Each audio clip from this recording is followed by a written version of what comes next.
gonna do anything besides play with that thing? This is goddamn blue tile, man. This thing will not fucking fit.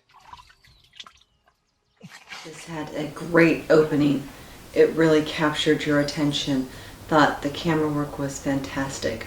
The angle choices and the perspective were spot on, and the attention to detail was throughout the entire piece. The setting locations were fantastic, and you really got a sense of where these characters were. The actors did a nice job with their choice for character portrayal. It was well edited with seamless transition. The music really added suspense and pace to this piece, and I thought that the filmmaker told such a strong message of relationship and importance of each of the characters' desire, and that they, although were connected, had their own paths that they had to go on. And I liked that the filmmaker carried us through that and had a resolution to see where the two characters ended at the finale of the piece. Is a powerful short about power and privilege and the lengths we're willing to go to survive.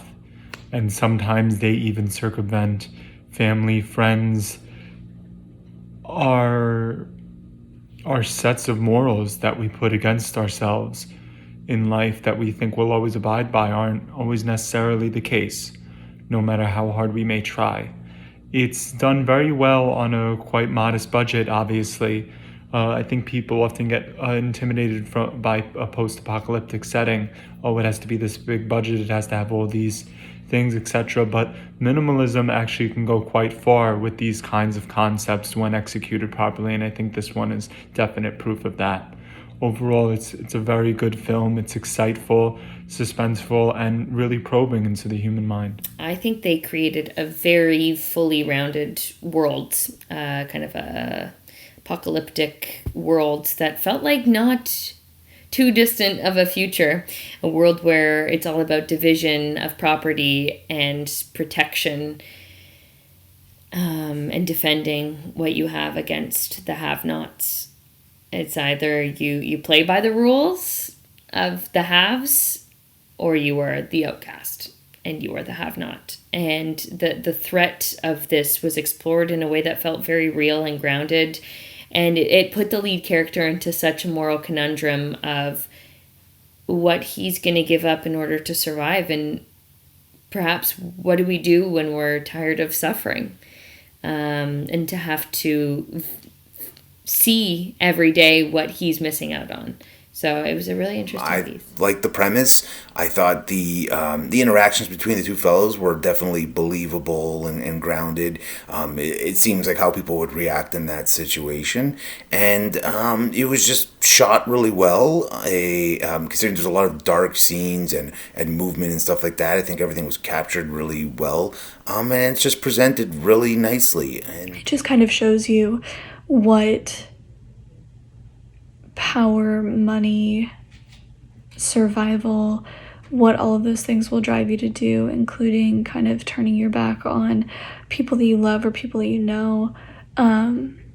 It definitely raises some questions about what you'll go to cross whatever fence you're trying to break through. Like the beginning of the story, we see these two brothers and their battle of deciding if they should stay true to themselves and stay living where they are, or if they should like sacrifice their sense of personality for this, safety net of security. And, like one of the brothers is like, he kind of decides that he'll be the one to go and see about the house. And it's so interesting seeing him be in this house and be in this space. You can like kind of tell that he's uncomfortable, but he's willing to make the sacrifice for, the both of them. So it was really heartbreaking when she tells him that she won't let his brother work with him there too. And it's like from that moment she's trying to form this wedge between them. And in the end, we see that when he sees his brother, and there's such a clear separation between the two. It was very heartbreaking. And it was just like, it was so hard to see that, because you can tell that that's not what either of them wanted, but it was unfortunate that's how it wound up. But yeah, I got really invested in these characters, and I really enjoyed watching this film. One that I praise for the sound design, engineering. Everything was really well balanced, especially when it came to gunshots, bottle sounds, any breakage, very clear, crisp. And when Aaron was listening to his brother's headphones before the drone showed up. This was a beautifully shot film. I thought the location and the camera work and even the sound effects were really strong right off the bat, especially with the bow and arrow. The storyline was really, really engaging. You have the haves and the have-nots living on one side of the fence, respectively. And, the have-nots can simply look over the fence and see opulence and wealth, and they're angry. Of course they're angry. And it's an interesting dynamic. I loved this film. I thought it was just beautifully shot, beautifully produced, and the actors did an incredible job. I was on my edge of my seat the entire time. They did a great job of building tension and really selling those moments. So great job to everyone.